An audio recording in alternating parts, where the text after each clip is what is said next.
Hello, my name is David Cly, and thank you for being here today to listen to my proposal for an emergency exercise for the municipality of Anchorage, Alaska. The municipality of Anchorage is directly in the Cook Inlet, where there are over 400,000 residents. The population of Anchorage, Alaska is roughly 300,000.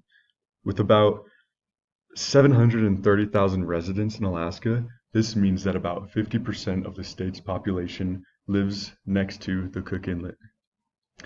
The geographical region of Anchorage is coastal, mountainous, and it lies directly on tectonic plates, which I'll get to in a second.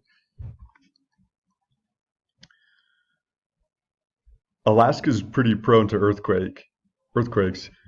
In 1964, a magnitude 9.2 earthquake struck in the Cook Inlet, causing a devastating impact to the town and residents. Accounts of the earthquake claimed over 100 lives and completely changed the geography of Anchorage. To prove this isn't a one-time occurrence, since that earthquake, over 11 earthquakes measuring above an 8.0 in magnitude have struck in the Cook Inlet. This causes an average of at least one big earthquake every decade, with an average of 2 earthquakes of 7.0 magnitude a year. A magnitude 9.0 earthquake will likely happen again.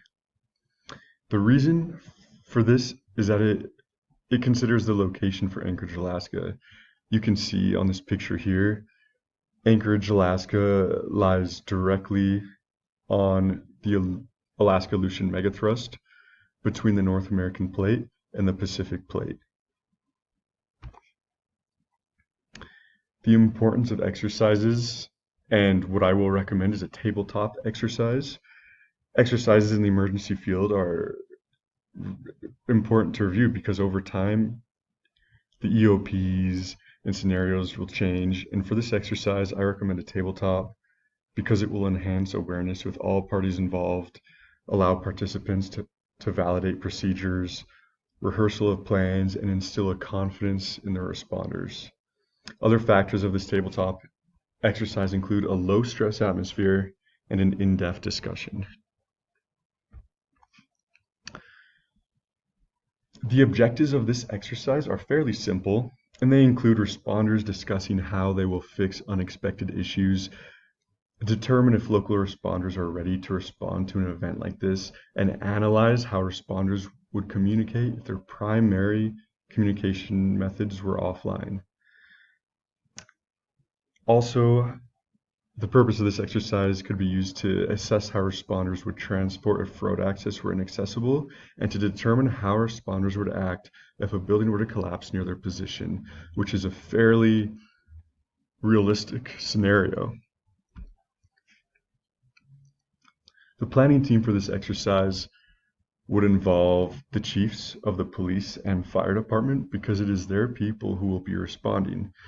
The municipal director of emergency management, myself, because I oversee the emergency scenarios, the risk management director, who may identify any high risk, low reward scenarios within this exercise, and the mayor of Anchorage Dispatch, because they will be working directly with the departments in response to this, and the health department director, who may identify issues with the response.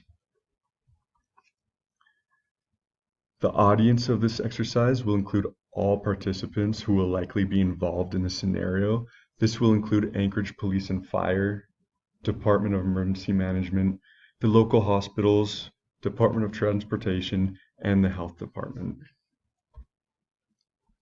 This is my measle, and it includes different scenarios and expected outcomes that would be involved in this response.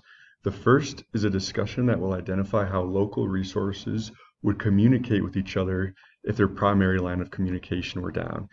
And this would take about 20 minutes for the first inject. The second scenario asks how resources would respond to an incident if their primary mode of transportation, aka roads, were unavailable and inaccessible. There may be debris or other obstacles that prevent a timely response to victims. In this case,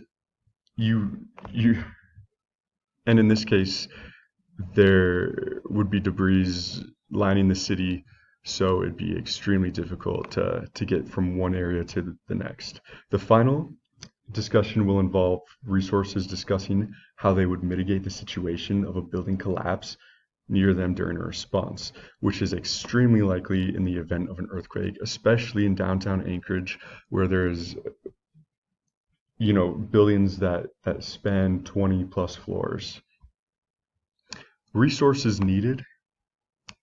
One of the main reasons a discussion-based exercise is recommended is because it is a budget-friendly exercise while still answering a lot of questions for a scenario. $1,500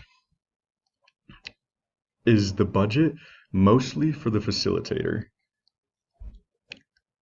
And people involved will include a delegate to move, but a facilitator to move the conversation, as well as the resources involved in this scenario, aka the chief, mayor, directors, etc. Equipment needed for this exercise include a location where we will be able to discuss the scenario, and the expected time of this exercise is about 1 hour and 30 minutes to 2 hours, with about a 4-hour planning phase. And here are my references. Please consider this exercise for your department. Its realistic appliance will certainly help your responders when the real thing hits. Thank you.